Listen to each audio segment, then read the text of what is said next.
संघर्षाच्या पाठीशी उभी असलेली शांत शक्ती रमाई।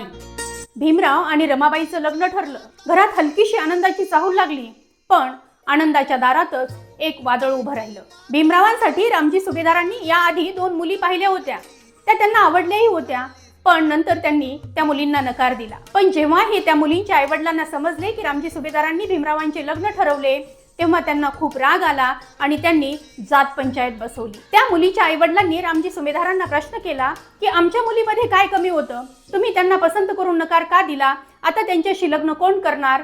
प्रश्न होते, आरोप होता आणि राग सुद्धा होता। सगळ्यांच्या नजरा सुभेदारांकडे वळल्या, पण सुभेदार मात्र मान खाली घालून शांत उभे होते आणि ते म्हणाले, मला अपराध मान्य आहे।